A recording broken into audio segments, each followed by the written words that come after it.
Guys, welcome to subline reviews. तो आज की वीडियो में हम हॉकाई का एपिसोड 3 का एक्सप्लेनेशन करेंगे। Before starting the video make sure आप चैनल को ज़रूर सब्सक्राइब कर दें और वीडियो को शेयर ज़रूर करें और बेल आइकन भी दबाई दें इंस्टेंट नोटिफिकेशन के लिए। Now let's get started. तो इस एपिसोड की शुरुआत में हम फ्लैशबैक में जाते हैं ईयर 2007 में, जहाँ हम एक स्कूल में होते हैं। वहाँ हम एक छोटी लड़की माया को देखते हैं, लेकिन हमें ये पता चलता है कि वो सुन और बोल नहीं सकती। उसे कुछ सुनाई नहीं दे रहा है, बट वो टीचर की बातें उन कैलिब्रेट करके समझ रही थी और वो थोड़ा बहुत ही समझ पाती है, लेकिन वो पढ़ाई में काफ़ी अच्छी है। फिर उसी रात को माया के फादर उसे ये बताते हैं कि डेफ स्कूल में एडमिशन के लिए उनके पास पैसे नहीं हैं, तो माया को इसी तरह अपने आप को इस दुनिया में अडेप्ट करना होगा। अब हम यहाँ पे ये भी नोटिस करते हैं कि उसकी एक टांग नकली है, लेकिन फिर भी वो काफ़ी अच्छी फाइटर होती है। वो स्कूल में मार्शल आर्ट्स में काफ़ी अच्छा करती है। इतनी इनएबिलिटीज़ होने के बाद भी माया अपने उम्र के बच्चों के साथ compete कर सकती थी और वो काफ़ी अच्छा भी परफॉर्म कर रही होती है। अब नेक्स्ट सीन में हम ये देखते हैं कि माया अपनी एक वेव में पहुंचती है, जहाँ पे रोनिन ट्रैक सूट माफिया के लोगों को मार रहा होता है। उसमें रोनिन माया के फादर को भी मार देता है। वो भी ट्रैक सूट माफिया के एक मेंबर होते हैं। वो अपने फादर से बहुत प्यार करती थी और वो उनको इस हालत में देख के रोने लगती है। इसका पूरा जिम्मेदार माया रोनिन को मारने लगती है, इसीलिए वो रोनिन से हेट करती है। अब हम प्रेजेंट में हैं। केट और क्लिंट को अभी भी माफिया के लोगों ने पकड़ा हुआ है और ट्रैकसूट माफिया के लोग उनसे बात कर रहे होते हैं, लेकिन केट बहुत बातूनी होती है, तो फिर माफिया के लोग उसे चुप होने को बोलते हैं। तभी एको यानी माया की एंट्री होती है। माया ये देखती है कि क्लिंट भी उसकी तरह सुन नहीं सकता। फिर क्लिंट माया को बताता है कि वो पूरी तरह बहरा नहीं है, उसे ठीक ठाक सुनाई देता है बिना मशीन के। फिर माया अपने एक साथी, जो कि माया का ट्रांसलेटर बना होता है, वो इन दोनों से पूछता है कि रोनिन कहाँ है। फिर क्लिंट ये बात क्लियर कर देता है कि केट रोनिन नहीं है, उसका इस चीज़ से कोई लेना देना नहीं है, वो गलती से इसके पास रोनिन का सूट आ गया था। वो उसे ये भी पूछता है कि क्या तुम्हें सच में लगता है कि ये रोनिन हो सकती है। फिर माया का ट्रांसलेटर क्लिंट से फिर पूछता है कि रोनिन कहाँ है। क्लिंट उसे बताता है कि रोनिन मर चुका है, उसको ब्लैक विडो मार चुकी है, लेकिन माया को क्लिंट की बातों पर बिल्कुल भी भरोसा नहीं होता है। फिर माया बोलती है कि अचानक ये सब कैसे हो सकता है कि रोनिन वापस आता है, फिर वो मर चुका होता है और जिसे उसने मारा होता है वो भी मर चुका होता है। इस बात पर माया को बिल्कुल भी विश्वास नहीं होता है। फिर जब माया केट की तरफ देखती है तो उसे वो पल याद आता है कि कैसे उसके डैड उसके सामने मर गए थे। वो माया को अभी भी रोनिन समझती है और उसे गुस्सा आता है, लेकिन फिर माया का ट्रांसलेटर माया को रोक देता है। फिर केट काफ़ी डर जाती है। फिर क्लिंट केट को समझाता है कि तुम घबराओ मत, सब ठीक हो जाएगा।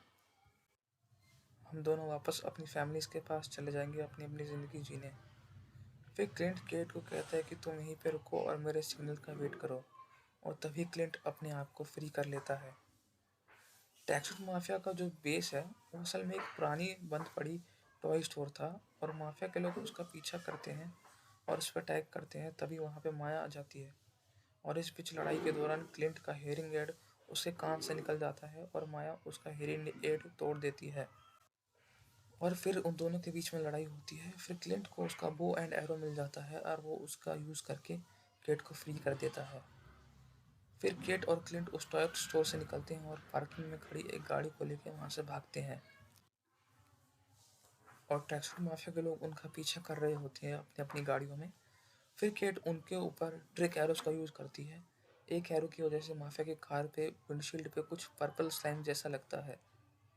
दूसरा ट्रिक एरो से माफिया के ट्रक में ब्लास्ट हो जाता है और वो इन एरोस का यूज़ करके उनका पीछा छोड़ देते हैं। और वो एक एसिड एरो का भी यूज़ करते हैं, जिससे वो ट्रैफिक लाइट्स को गिरा देते हैं। और फिर जैसे तैसे वो माया से पीछा छुड़ाते हैं और वो ब्रिज से कूद जाते हैं, और फिर वो एक ट्रेन के ऊपर गिरते हैं। फिर वो उसी ट्रेन में बैठ के वापस जा रहे होते हैं। क्लिंट को कुछ सुनाई नहीं देता है, लेकिन जब केट जो भी बात बोलती है क्लिंट के मन में भी वही बात चलती है। दोनों की सोच काफ़ी मिलती जुलती है।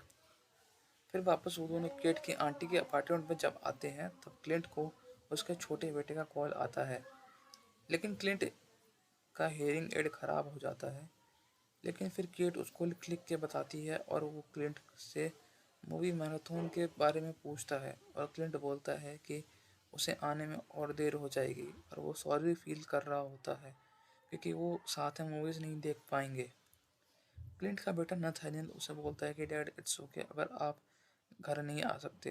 फिर वो अपने बेटे को बोलते हैं कि मैं तुम्हें क्रिसमस पे ज़रूर मिलूंगा और फिर कॉल एंड हो जाता है। अब नेक्स्ट सीन में हम ये देखते हैं कि ट्रैकसूट माफिया के लोग वो उस टॉय स्टोर से सारा सामान शिफ्ट कर रहे होते हैं। फिर माया का ट्रांसलेटर उसे कहता है कि हमें क्लिंट और रोन के पीछे नहीं जाना चाहिए, इससे हमें खतरा हो सकता है और तुम्हारे फादर भी हमेशा पहले क्रू को प्रायोरिटी मानते थे। फिर तभी माया उसे चुप होने को कहती है और फिर उससे ये पूछती है कि यहाँ पे इंचार्ज कौन है। फिर वो कहता है कि तुम हो इंचार्ज। फिर वो उसे बोलती है कि जैसा मैं कह रही हूँ वैसा बस करो। फिर क्लिंट और केट एक दुकान के बाहर वेट कर रहे होते हैं। वो उस हियरिंग एड को ठीक कराने आए हुए होते हैं। फिर वो पास ही के एक रेस्टोरेंट में जाते हैं और वहाँ उनके बीच में बात होती है कि केट उसे यह बताती है कि वो बचपन से ऐसे ही बनना चाहती थी। उसे भी अपने फादर की तरह लोगों की हेल्प करना थी। क्लिंट केट को बताता है कि मैं भी कुछ टाइम पहले तुम्हारी तरह सोचता था। फिर केट क्लिंट को कहती है कि मैं चाहती हूँ कि तुम भी बाकी एवेंजर की तरह फेमस हो, तुम्हारा भी कोई फेमस कॉस्ट्यूम हो। फिर वो उसे एक ड्राइंग बना के दिखाती है उसके कॉस्ट्यूम का और वो इसे पर्पल कलर में इमेजिन करने को कहती है। फिर क्लिंट उसको कहता है कि मैं 20 साल से ये काम कर रहा हूँ और मेरा काम यही था कि मुझे कोई रिकॉग्नाइज ना करे और कोई भी मुझे जान ना सके। क्लिंट केट को कुछ रीजंस बताते हैं वो कॉस्ट्यूम क्यों नहीं पहनता। पहला रीज़न ये था कि वो घोस्ट बन के रहना चाहता था ताकि कोई भी उसके बारे में कुछ पता ना कर सके।